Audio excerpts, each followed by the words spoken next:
Quick question. Do you cry, perform, or disappear when feeling rejected? This might be about your Enneagram personality type. So listen up if you're in this emotional triad that today we're going to talk about. I'm Karolina, the Connection Catalyst, and this is the Connection Catalyst podcast, episode number 3. Enneagram has been one of the most useful tools that I've ever used to know myself and others on the deepest level. And this is one of the most important episodes that I'm going to be recording on this podcast because once you get a grasp of what your Enneagram number is, you're going to have a manual to yourself, a manual to other people when you discover their types. So it's super crucial to dig into this topic very thoroughly so that it serves you and it shows you your biggest patterns, your core wounds, and how you act in stress and in comfort.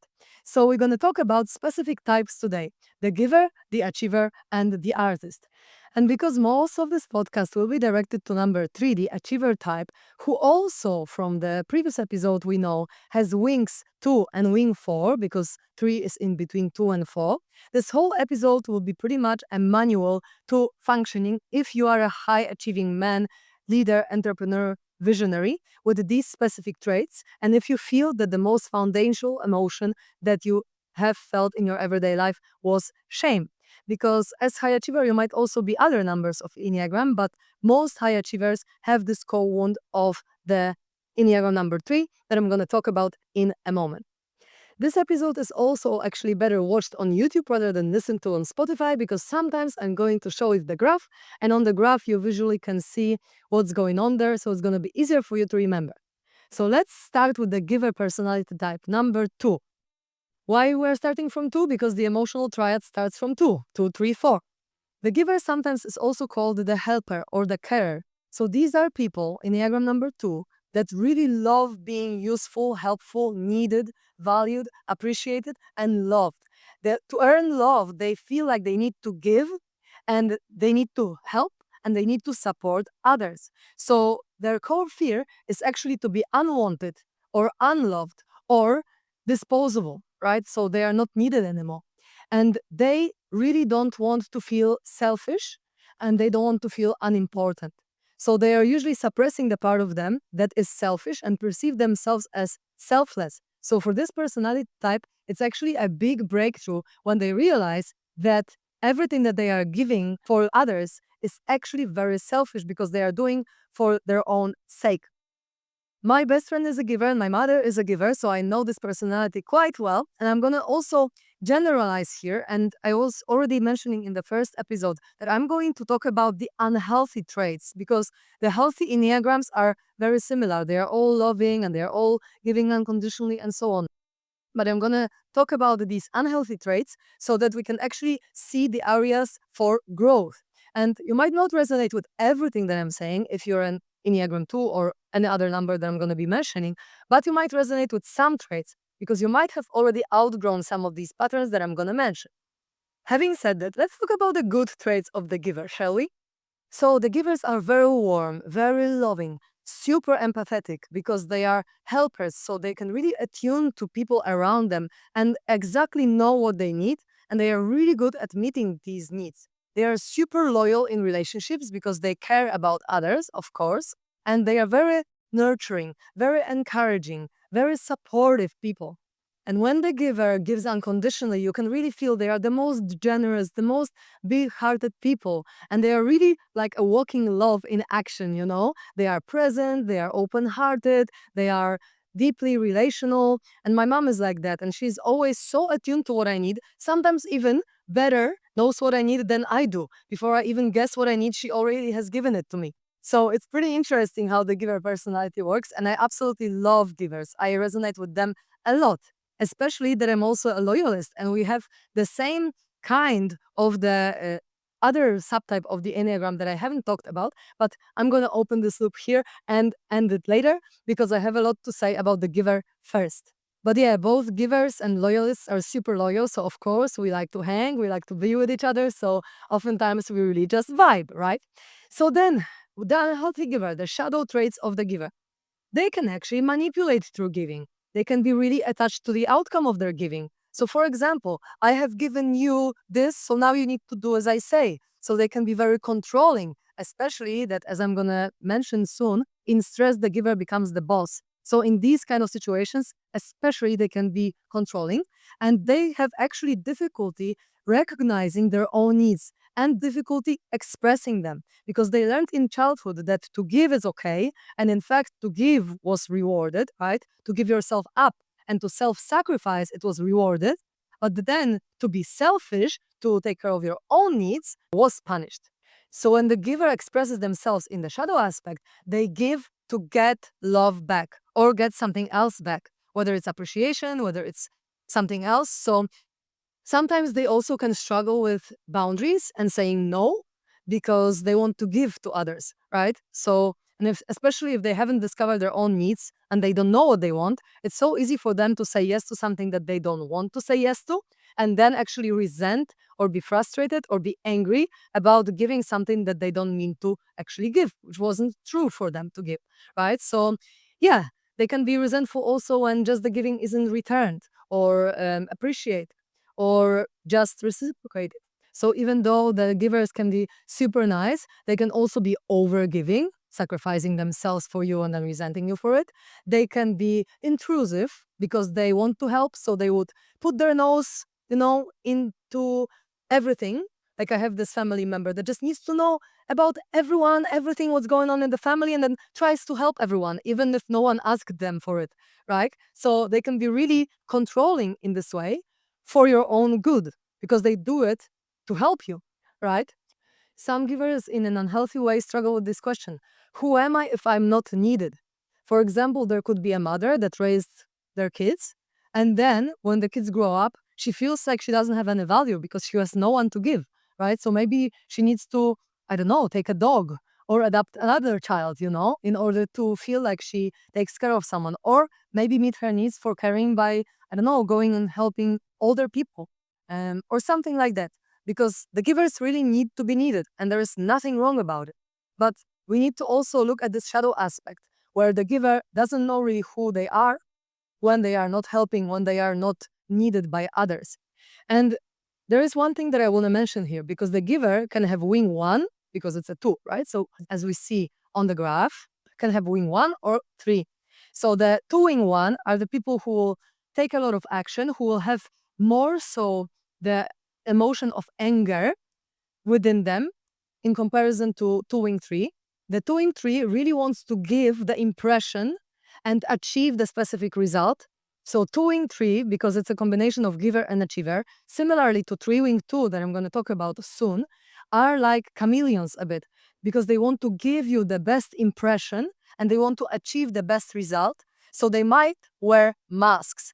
More so achievers do it, wing two rather than wing three. But I know also people from the past that are wing three. That, for example, my friend would tell me, "Yes, I will buy you this shower gel that you asked me to buy," and then behind my back he would be like, "Oh, why does she even require me to do that?" Even if he was living in my place, to me he was super kind, saying, "Yeah, I'm gonna buy you this soap," and then to my other friend said like, "Oh, Karolina requires me to do that. Who does she think she is?" and stuff like that. So yeah, the wing three and wing two can be quite fake, can wear a lot of masks, because as I said, you want to give the best impression and achieve the best impression.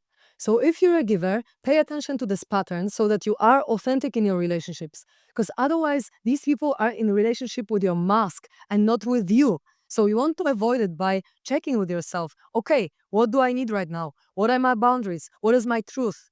What are my desires in this situation? Do I really want to do this? And before you agree to do something, ask yourself, do I really want to do this?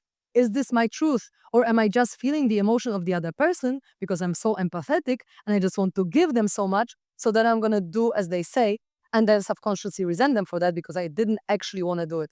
So it's a big theme for givers to hold your boundaries in place. But you can't know your boundaries before you need before you know your values, your needs, and your desires. So if you don't know, maybe you want to go to the forest for 3 days and just sit with yourself, take your own space, seclude yourself from everyone else, and then discover, who am I? And sometimes for people like me also included, because we are in this type of caring about people a lot, sometimes more than ourselves, right? We need a lot of time. And when I used to develop myself at the beginning, like 10 years ago, actually, maybe around 9 years ago, I took a break from contact from my friends and family because my personality, my ego was so dependent on them that literally I didn't speak to anyone almost for like 2 months, just so that I can build my new set of beliefs where I know that I'm good with or without my friends and family. But I didn't know that before I tried it. So if you're a giver, it could be a good practice for you as well to actually seclude yourself for a while and discover who you are without anyone else's influence on you. Because if you're like really used to over giving in your relationships and giving too much and self sacrificing, it would benefit actually for you to take some space and really disconnect energetically from everyone. And it might feel lonely because the givers really love to have people around, that they are very people. But when you disconnect energetically from everyone and you really take your time to see, okay, what's true for me, you might find that some of the things in your life need to change because you've just done it for other people and not for yourself. So, the emotional pattern for the giver, as we mentioned, the emotional triad, is shame. And here, shame can be hidden by the helpfulness. So, it can be shown up as I'm lovable only if I give, or it could be displayed as my needs are too much. These kind of beliefs. Each Enneagram type has also a different time orientation. For the Enneagram number 2, the giver, the time is present. Why? Because they are constantly attuned to what other people in their surroundings need. And they can often be disconnected from their past and from their future because they are here with you right now, often at the cost of themselves, but they really want to give you right now what you need.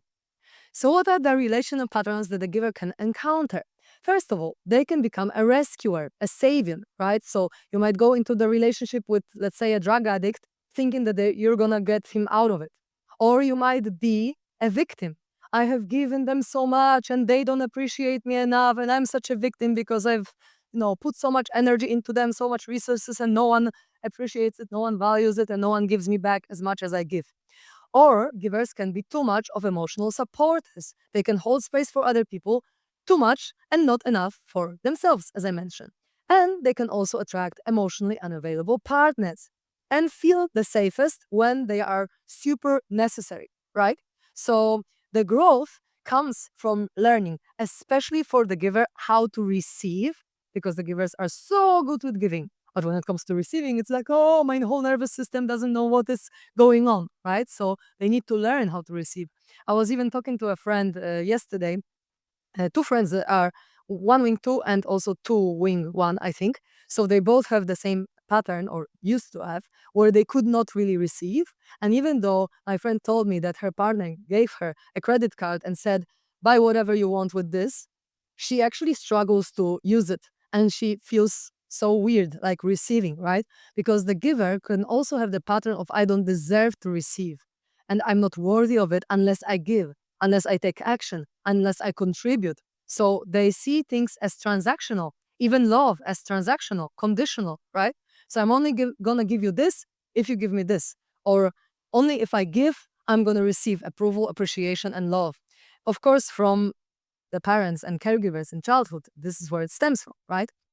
Also, the givers can have troubles asking for support because they can give to everyone, again, but they don't want to bother anyone. They don't want to be a burden. They don't want to be a problem, right? Because they have been also made in childhood feel like they are a burden. And also, they need to tolerate not being needed all the time. So, if we go into the growth direction, when we learn how to value ourselves as givers, when we know that no matter how much we give or how much we receive, we are still valuable in the same way for the people around us, and we can build our self worth without serving everyone around, and we can honor our own needs, our own desires, our own boundaries first, even though we might perceive it as selfish. The selfishness is in this case is not really a bad thing. It's just to being self-centered in a way where you take care of your own needs first before you give to others. The giver trying to pour from their empty cup is like the lifeguard on the beach with a broken leg trying to go into the water and save someone drowning. It just doesn't add up. You can't pour from an empty cup. So you need to first build your own self worth, discover your needs, discover your desires, and then from the full cup, you can pour into as many other cups as you want, but don't pour from an empty cup. This is a very, very big thing for givers. And also, we want to move from I help to be loved to I am loved and therefore I give. And we need to move towards unconditional giving without any expectations. Even if someone doesn't say thank you for what you've given, we want to go this direction. And of course, it's hard because you want people to appreciate what you give and it's natural, but you don't want to expect them to do it because then your giving is not pure. Then it's control disguised as selflessness, right? Because then you don't give from a pure place of I really want to give, and the pure act of giving gives me.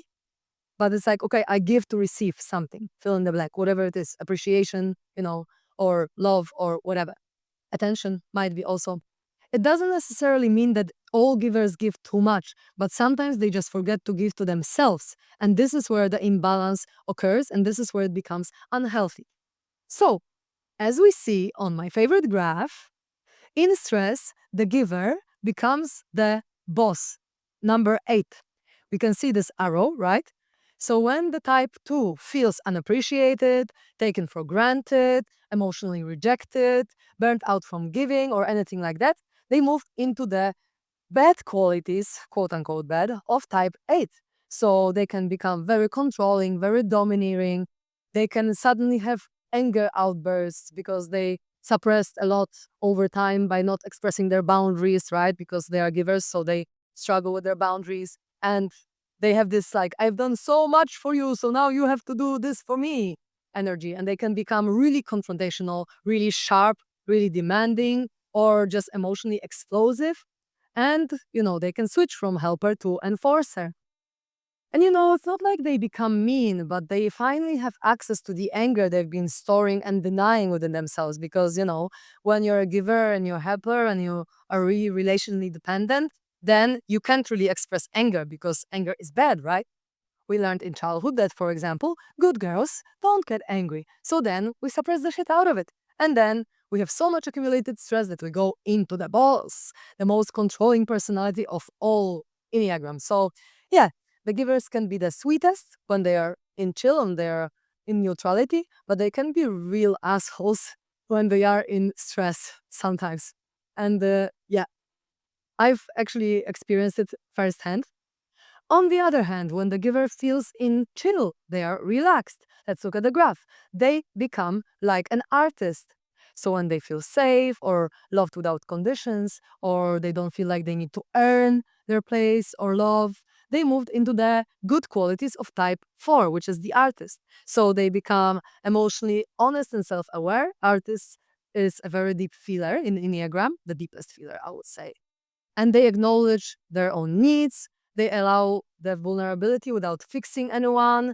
They are very creative, inspired. They really like to do some artistic stuff, right? So they can paint or draw or sing. And then they can feel like they are loved for who they are, not what they give. My mom is an artist, and also I have two friends that have the same name as my mom and the same personality as my mom. They are all givers and they are all called Magdalena, and they all actually have something to do with music. So in relaxation, oftentimes the giver becomes the artist. I have a friend who is a giver who is also a photographer. So that's why sometimes it's easy to confuse the giver with the artist because they have a lot of common traits and the common wing tree. So if you're confused, look at these arrows of stress and relaxation, and then you can discover which type you are, as I mentioned already in the previous episode. So there is also another way to split Enneagram into different types, and the giver is one of the compliant types, together with the perfectionist and with the loyalist. So what does it mean? They have this core question within themselves of what is expected of me, right? Because they move towards others, they follow rules, they follow expectations, because if they are a giver, then they need to constantly focus on other people, right? So they seek approval, they seek security in relationships, they seek love, and the giver can adapt also to their surroundings and tries to earn love by being indispensable. So the giver is definitely the compliant type, and we can see also just by the name of the personality that it could be compliant and subject to other people. The giver can be also associated with kind of the motherly energy or fatherly energy if it's a man. And I have a lot of women giver friends that are very nurturing. They are very connected to Mother Earth oftentimes. But also, this comes with this thing where a mother sacrificed her whole life for the kid, and then they require, demand, and they feel like, okay, I have given you life, so now you have to do as I say, right? So it comes with the beautiful aspects of being nurturing like a mother, but it can also come with these shadow aspects of, I raised you, so now you do as I say, because I, spent my whole life just doing everything for you. So, how can the giver look in relationships? For example, they might be drawn to leaders, right? Because they are rather subject to other people. So, they might be drawn to Enneagram number 8, who is a leader, a boss, right? Enneagram number 3, to someone who will guide them, who they can serve and support. And therefore, they can also be found in the professions like a secretary, like an assistant, like a nurse, a helper, right? All these professions that require giving, or even like a teacher, like my mom. So, in unhealthy way, there can be a couple, for example, where the woman can be an unhealthy giver, where she spends her whole 10 years at home because her husband, that is the boss, doesn't allow her to work or is so jealous that he just like wants her to stay at home and just, you know, take care of the house. But then he might also do some kind of like abuse in terms of economic abuse, and then the giver will not state her boundaries very well and will stay in the dysfunctional relationship because she doesn't feel like she deserves better. So she would feel like, okay, if I overstep boundaries, I might be left. And because givers have, in an unhealthy way, such a low self worth, and they feel like if they are not giving, they are worth zero, that they can actually stay in these dysfunctional dynamics for way too long. And I know couples like that. So I'm just warning to always take care of your needs first and see what's aligned for you, and to really meet them first before you meet someone else's needs so that you don't end up in this kind of situation. So let's move to the next type, Enneagram 3, shall we? This is my favorite Enneagram type because I'm a 6. So when you look at the graph, you'll see that a 3 is between 2 and 4. So actually, if you're a 3, this whole episode will be about you because you're going to have wing 2 and wing 4 inside. And if you look at the arrows and why 3 is my favorite personality is because 3 and 6 resonate with each other, because the 3 becomes a healthy 6 in comfort, and I become an unhealthy achiever in stress. And this is why I personally resonate on a romantic level the most with Enneagram 3 men, because I've dated all kinds of numbers from Enneagram, maybe not the ones that are very similar to me, like I haven't dated a giver, for example, because it's very similar to a loyalist. But out of all the numbers, I felt that if I'm in a relationship with an Enneagram 3, it's just so easy. There's so many things that we didn't have to explain to each other. We just knew because of this connection between the stress and the comfort, these arrows. And what I found in life actually is that couples that are linked with the arrows on the graph, as you can see, are often fitting to each other because they can understand each other without words, without even saying anything, because they have shared traits that both of them have. But it just depends if they are displaying them in stress or in relaxation. The achiever type Enneagram 3 is sometimes also called the performer. And these are the people that really want to feel valuable, worthy, significant, admired, right? As the name indicates, they are very high achieving. So they want to be seen as successful in others' eyes. So they can do a little bit of a show off, right? So they want to be perceived in a specific way. It's very important for them what the society thinks about them. And because their underlying emotion is shame, the opinion of others is important to them, right? Because they are scared of being worthless, being a failure, or being unimportant. So without achievement, they feel insignificant and they feel like I have to achieve, I have to perform, I have to make more money, I have to work harder. Otherwise, I'm not going to be loved. So they constantly have this underlying feeling of I'm not good enough. And of course, it can be beneficial for them because it can drive them and motivate them to achieve more. But they don't realize that if they do feel enough, this can change completely the results that they are getting, because the intention, the why behind what they are doing will dictate the result of what they are doing. So if you're achieving a lot, because you feel not worthy and you feel not good enough, it's gonna be completely different result to when you're actually achieving a lot because you love what you do, because you want to do it. So Enneagram 3 really cares about their image, how they are seen in terms of like the clothing and the looks sometimes. Well, I'm also generalizing, of course, here, so it doesn't have to be like that. But pretty much in early childhood, they learned that they are loved for what they do, not for who they are. So in the relationship with the Enneagram 3, make sure that you are making them feel like they are enough as they are and they are loved for who they are, because it's very, very important for them to feel it. In other words, the trees learn to mold themselves to what the environment expects of them. They can be brilliant shapeshifters, as I said before, chameleons, right? Because they want to achieve whatever the environment requires from them. Usually, parents, caregivers in childhood. But let's talk about the good traits of a tree as well, shall we? Because I spoke a lot about the other stuff. So now, the high achievers obviously are very good at getting shit done. They are very goal driven. They are highly motivated. They can really inspire other people to do stuff. They are very good motivational speakers, if you ask me. They are very confident, very charismatic. Even though this confidence sometimes can be a cover up for not feeling good enough. But oftentimes they display the confidence and they are action oriented and very, very productive because they want to make things very effectively. So they are good at doing schedules or systems or programs or whatever that makes you achieve things faster. And they are excellent leaders as well, if they are healthy, of course. And then they are very forward moving and also energetic and quite optimistic, more so than not.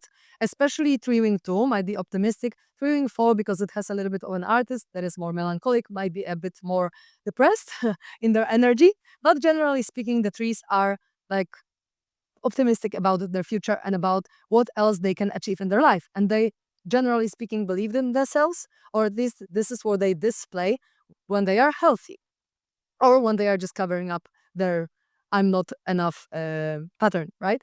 And I really love this about achievers that when they learn something, they literally implement it straight away. Like I used to date this guy that whenever he had some breakthrough about himself, the next action that he took was already based on this breakthrough. Or I had a friend that I taught Enneagram to, and then fast forward 2 weeks, he's already teaching Enneagram to his clients because he's already learned it, implemented, and could teach it straight away. So the achievers are really quick in taking action because they are rather taking action and then learning on their mistakes and then adjusting, in comparison to perfectionists who, for example, can struggle to take action because they want things to be perfect first before they launch it, like the product or whatever. The achievers can do it, get shit done, and then move on to the next thing. But of course, there's also a shadow to it. So, for example, over identification with their success or with their image, feeling like if I don't perform, I disappear or I don't exist or I'm not worthy, or difficulty slowing down and resting because they can work for 14 hours a day. I used to date my ex, Ricky, and when I met him, he worked literally 14 hours a day. And the achievers can also struggle to see the value in other areas of their life. So they are so focused on success, money, business, that they then don't see that other things like health, like relationships, like resting are also very important to live a good life, mentally, physically, emotionally, and spiritually, right? So it might be difficult for them to slow down without feeling guilty, especially if they have wing 2, because 2 is all about guilt, and 2s also manipulate through guilt tripping, which 3 wing 2 also can do. So, therefore, it's very big area of development for a 3 to find the middle ground between their success and what they achieve and other parts of their life. They can become over competitive. They can become workaholic. They can have chronic fatigue because they worked too much. Or they can be emotionally unavailable. So the limiting belief for a 3 here is if I feel my negative emotions, it's gonna be ineffective, it's gonna slow me down, and it's gonna be not good for my business, and it's a waste of time, and things like that, which is actually completely not true. In fact, the opposite is true. The threes can be disconnected from their authentic feelings. They can shut down. They can feel like, okay, I need to perform. I need to do something or be someone how they want me to be because I need to achieve the best results, as I mentioned, for 2 wing 3 and 3 wing 2, chameleons, right? And this is very, very unhealthy, because if they shut down emotionally, they actually suppress all of the stress inside. And then they can have a chronic stress syndrome or whatever it's called in English. So it's very likely that if you're a 3 and you're overworking yourself, your body will finally lead you to the point where you will not be able to work at all. Either you're gonna have like an accident, or you're gonna like manifest chronic fatigue or some other thing. I know so many Enneagram 3 men that actually got to this point. Are either they got burnt out or something else happened in their life that told them to just slow the F down. When it comes to the emotion of shame in trees, this can be hidden by their confidence and by their achievement. So, shame shows up in them, especially subconsciously, as the fear of failure, as the obsession with success or money or whatever the success means for them, and also needing attention to feel like they exist, to feel important. And in relationships, tree can be very oriented towards the goal, the achievement. They can treat relationships also as something to tick off, doing things for their partner as the to do list, for example, because they love ticking things off. So the presence feels insufficient for them. So this is also something limiting because they feel like the stillness is threatening to them because they need to get shit done, right? So their nervous system is wired for momentum. That's why they might lack presence in relationships. They might be disconnected, they might be distant. And I have been with the achiever personality type, and what I found is sometimes they don't even know that what they are doing for the sake of feeling good enough rather than for the sake of their family, for example, right? Because it's very easy to be like, oh, yeah, I'm working so hard to provide for the family. But, well, if you're absent and if your kids never see you, you're not doing good for your family. If your partner can never hug you because you're working from like, you know, 6 to like 9 or whatever, then you're not really a very good partner, because you don't give enough time. Maybe then you can also find a high achieving woman and then you barely spend time with each other and then it's okay for you. It's all about compatibility as well.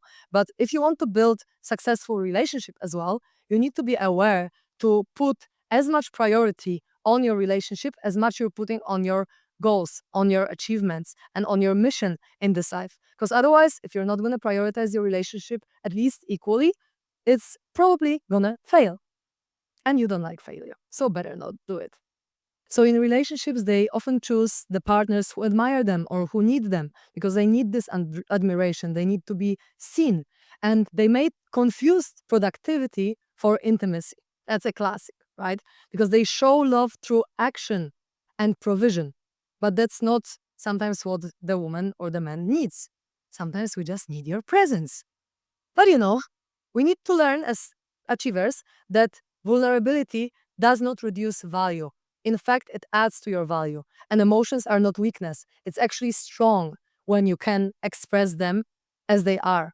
Because who is stronger? The man who suppresses his emotions because he perceives that he's going to be weak when he expresses them, or the man who knows that no matter what happens, he's strong, whether he is vulnerable or not. This is just some food for thought. When it comes to time orientation, as we can probably guess, the achievers are very oriented on the future, on the next thing they're gonna tick off from their to-do list, right? So they are great visionaries, great planners as well. They can see things ahead because they want to achieve all their goals, so they can really see from the bird's eye how things are gonna look. So future oriented. And now, let's look at the graph. So in stress, the achiever becomes a 9, meaning the mediator. So when type 3 feels overwhelmed, burnt out, disconnected from their purpose, which is so important for them, or like they are failing despite their efforts, they move into the quote unquote bad qualities of type 9. So they can be distracting themselves, scrolling Instagram for hours or TikTok. They can be avoiding contact or conflict. They can just numb themselves out with many different things, whatever it is, alcohol, drugs. They can lose motivation and direction. They can procrastinate and they can get really disengaged with life. They can shut down emotionally, as I said before, and they can have this energy of, okay, I don't care anymore. And this is not, in this case, laziness, it's just the nervous system collapsing. On the other hand, if the type 3 feels safe, supported, not longer alone, they can have very good qualities of type 6, which is me.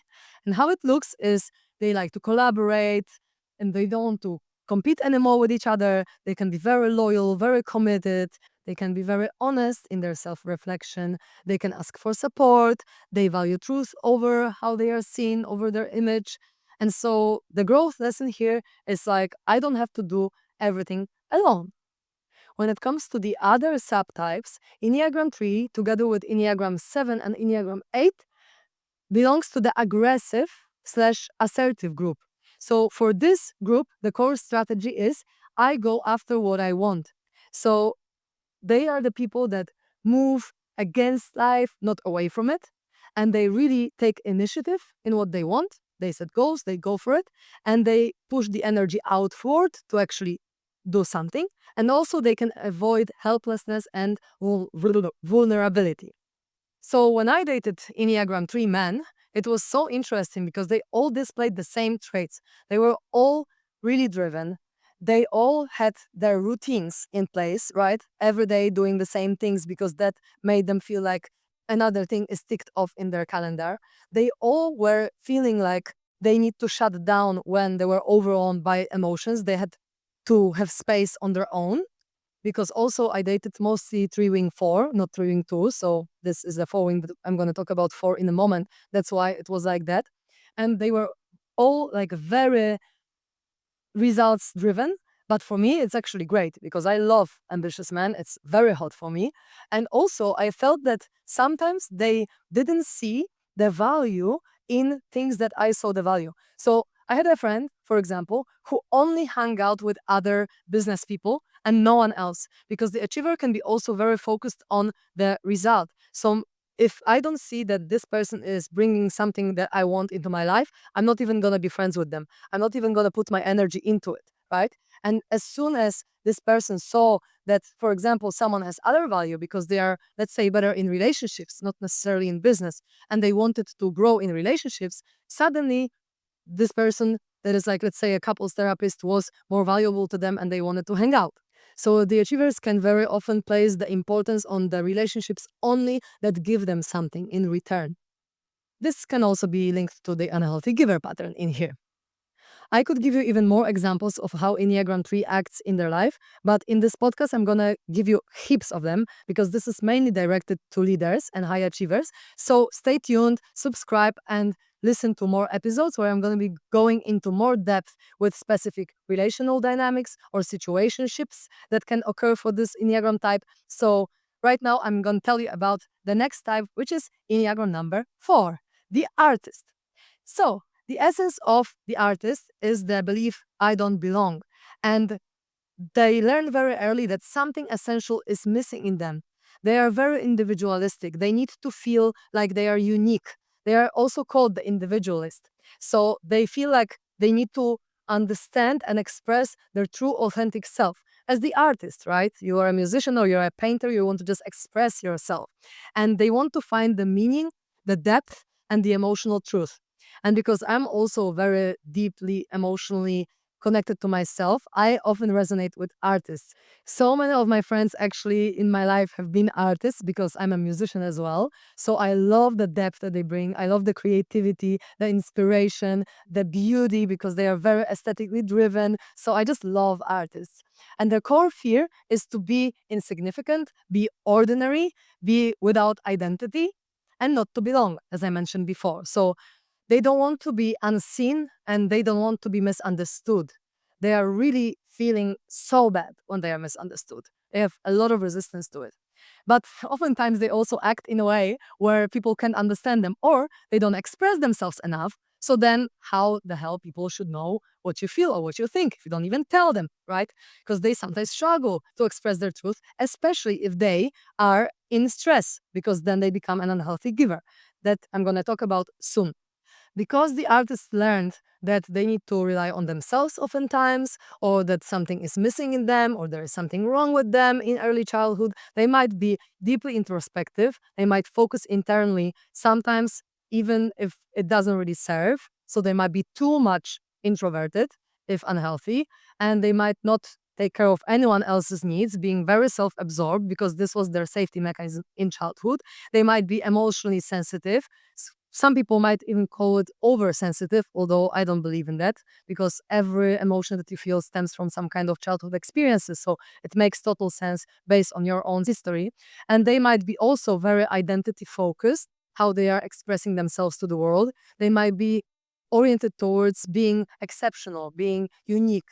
And they might be pretty dramatic. I call them sometimes drama queens, because they might try to get control or attention or just try to locate their essence somehow through getting attention, discover who they are, in other words. And I've dated a lot of artists as well because I vibe with them. So I can tell from my own experience that, yeah, it can be a challenge sometimes, especially for a 6 together with a 4. I believe that it's just so much more complicated for me as a 6 to be with the artist rather than with an achiever. There's always more discussions, more explanations, more things that we don't see in the same way that needed to occur. But yeah, let's talk about the good traits of the artist first, and then maybe we're going to talk about the shadow. So, the good traits can be deep emotional intelligence and empathy, because the fours are also very, very emotional, so they can feel other people's needs as well, a lot. They can be very creative, as I said, very expressive, very artistic, very original. They have a great sense of aesthetics, of beauty. They can be honest about their feelings if they are healthy, that sometimes other people even avoid. And they are very intuitive. They are very insightful psychologically because they spend so much time analyzing their internal world. So they can be very, very good at emotions, just generally speaking, right? And then they can hold complexity and negative emotions because the artist wants to experience the whole range of emotions and doesn't treat sadness, for example, as something like bad, but as something that can inspire them to write a poem or a song about it or paint a picture or whatever, right? So they are really okay with feeling everything and not only the positive stuff that other types might be more focused on. So, yeah, they can hold complexity. So, they can bring a lot of depth into the relationship, especially emotionally.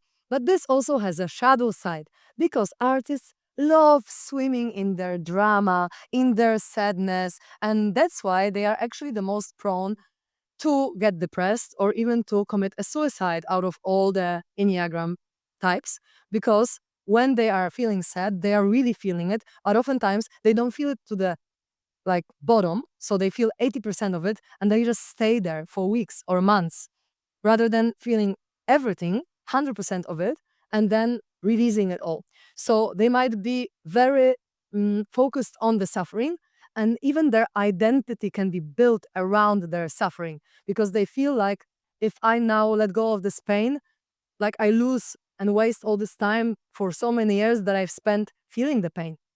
Or they might be also building their identity around lack. They compare themselves to other people. They feel jealousy because artists love also creating different images in their mind, fantasizing about the different things, right? About the ideal partner, about the ideal life. So then when they see someone else and they feel inadequate to do the same or to have this perfect relationship or perfect house or perfect car or whatever, they can feel a lot of jealousy and envy, and they constantly compare to other people and to their own fantasy about what they created in their mind.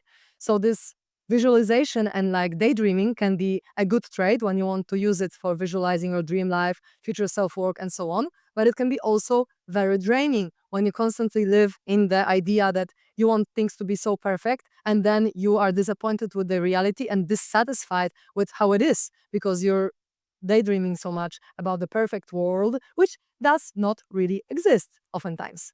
So they can romanticize a lot about these perfect things or perfect partners. They can romanticize about their exes or their current partners. And it's funny because when I used to be with the artists, every single time since a few years when I'm into an artist or wing artist, I am writing a song about them, romanticizing about them a lot, idealizing sometimes because that's what artists do. I mean, now I don't idealize anymore. I try to be more realistic, but it's funny that my energy in combination with the artist man always comes with some kind of poem or song or something artistic.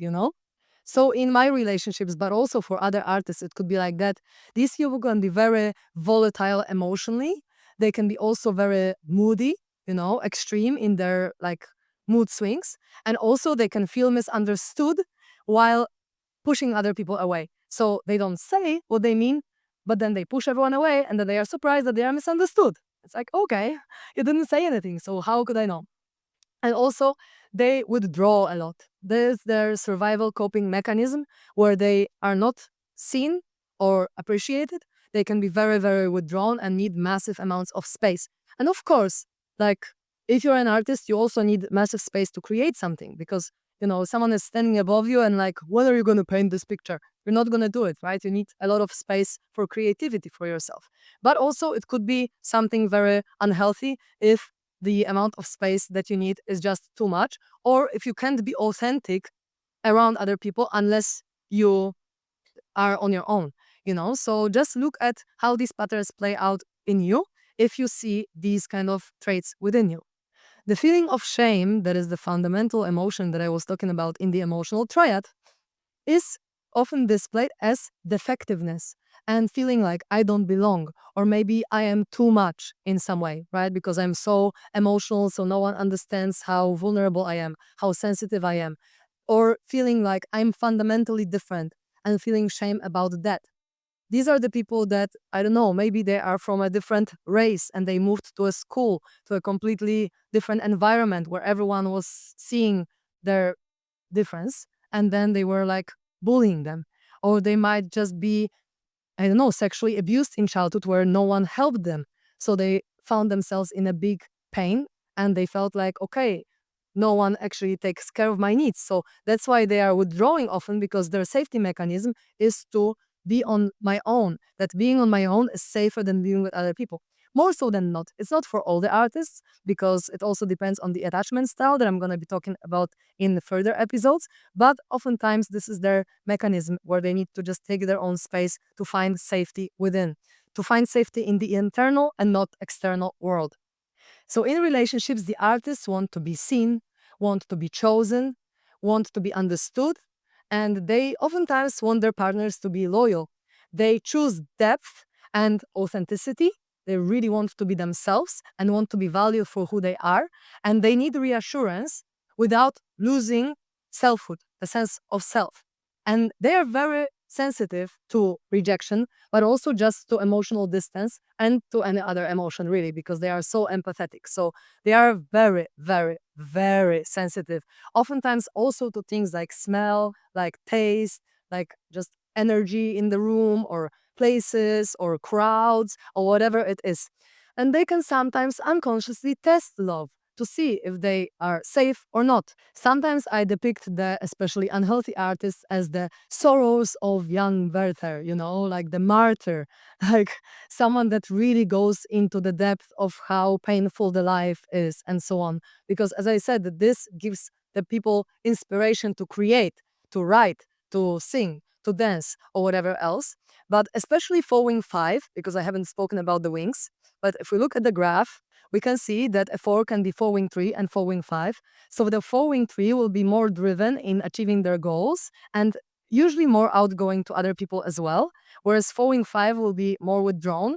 I'm going to be talking about Enneagram 5 in the next episode. So if you feel like you might be a 4 wing 5, make sure to watch it. And so following 3 is more like results oriented, and following 5 is more like withdrawn and needs to understand and logically process everything that is happening. Following 5 can be also sometimes called the tragic romantic, which is so relevant because they can be really dramatic sometimes, which I personally love. I just love how dramatic they are. And the time orientation for an artist is the past because they are fixated on what happened. They are fixated on what they have lost, what could have been.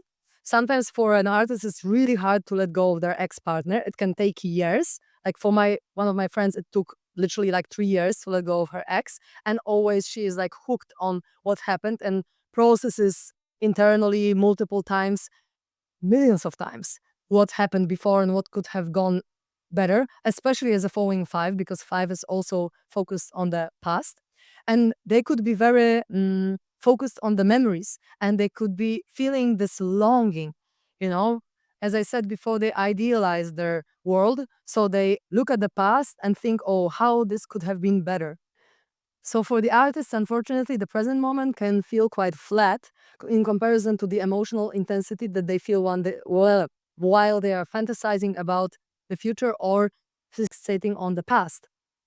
And in stress and in relaxation, in comfort, how does the number 4 act? Let's look at the graph. When a type 4 feels abandoned or unseen or emotionally rejected or neglected, they move into the negative qualities of a type 2, which means they might be super needy, super clingy, they might self sacrifice, overgive to secure love, lose their boundaries completely, trying to earn closeness emotionally, and have this kind of like, please don't leave me energy. This is just their wounded inner child reaching outward for support. But yeah, this is the pattern that I really didn't like in the men that I dated because it brought a lot of like trauma for me. For example, I used to date an achiever who obviously has two wings, 2 and 4. And because he wanted to give me from his wing 2, the giver, as much quality time as I needed, sometimes he would overgive me. And because his 4, his artist needed space, but he wouldn't realize it, and he would overgive me time that I needed, then, at some point, he would get completely angry and frustrated and shut down. And then we would have to separate for like a week to spend time without each other because he wouldn't realize his boundaries when they were being crossed. And that can happen also for an unhealthy 4, where they go into the unhealthy giver. But when we look at the graph, when the type 4 feels safe, grounded, supported, they can access the good qualities of a type 1, which is perfectionist. So, how this looks is they are disciplined, they can turn feelings into their constructive action, they are very integrated and self responsible, they indulge less in their mood swings. They can create consistently, not only when inspired. This can be compared to this painter who really wants everything on the painting to be perfect, right? All the bits and pieces, all the colors, all the last lines of the painting need to be amazing. So, yeah, this is about the stress and comfort for Enneagram number 4. And now we have the last subtypes, which is the withdrawing group. So, the Enneagram 4, 9, and 5 are the withdrawing types. What it means that they pull back to protect their internal world. As I said before, they can withdraw, right? So, they withdraw and they want to regulate their emotions and they need space to process their stuff inside. And they also protect their autonomy. They need to be self-sufficient, sometimes too much, right? And they can disappear when overwhelmed. They can just like go. And so, yeah, this is how the artist acts. When you are in a relationship with the artist, make sure that you understand them, that you see their heart, their authenticity, because they really need to feel understood and seen. And they also really need to feel unique. So do whatever needs to be done for them to feel that they are very exceptional for you and make them feel like they belong with you. That's why sometimes we vibe because I'm a loyalist, so I'm very loyal. And artists really like when they can belong with people. So I used to be this person that met all these artists and just kind of like glue them into my group of friends because they oftentimes felt isolated and secluded and didn't have many people that they kept in touch with. Also because sometimes they neglected their relationships because they felt like, okay, if I don't belong, I'm going to fully not belong. So they would just like push people away. And so then they would feel lonely in it.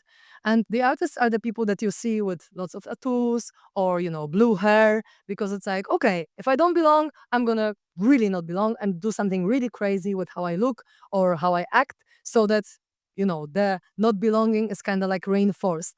But the mask of it is that I'm so special, I'm so exceptional. But because they usually have a very good sense of beauty, more often than not, they actually look nice in these blue hair or all these tattoos, but not always, of course. It depends on the taste, though. So, I spoke a lot about Enneagram today, 2, 3, 4, the emotional triad. So, maybe this is where I'm going to end. Next episode is going to be about the intellectual triad, 5, 6, 7, and one more about action triad, 8, 9, 1. So, if you feel so excited about Enneagram as me, make sure to subscribe, to stay tuned, and to watch the next episodes as well. because I love Enneagram and I would love to even tell you more about it in the future. I might come back to this topic in the further episodes of the podcast. And for sure, I'm going to talk a lot about Enneagram number 3 in all of the episodes of this podcast, because this is who this podcast is mainly directed to. Doesn't mean that other people won't benefit from it, but this is my main intention, to help Enneagram 3 men that I understand so well, because I've been in a relationship with this kind of type for so long, because we vibe. Looking at the Enneagram graph, we have this magical triangle in the middle of arrows where we just really understand each other. So stay tuned for the next episodes. If you have any questions, don't hesitate to contact me. My website is karolinakuraj.com, K-I-R-O-L-A, Karolina Kuraj.com. And if you want to find me on social media, if you type the Connection Catalyst on YouTube or Instagram, you'll surely find me there. Thank you so much for being here with me. Send it to someone who you think that might be 2, 3, or 4, because they might see the reflection of themselves in this episode. Or if you're one of these types, please comment below which of the traits that I mentioned are actually your traits or which are not, what you've already healed, what are your shadows. If you don't mind sharing, I would be super, super glad if you let me know, because it's so much fun when we dive into the Enneagram together and we can share with each other how we display these traits. So thanks a lot again for being here with me, and until the next time.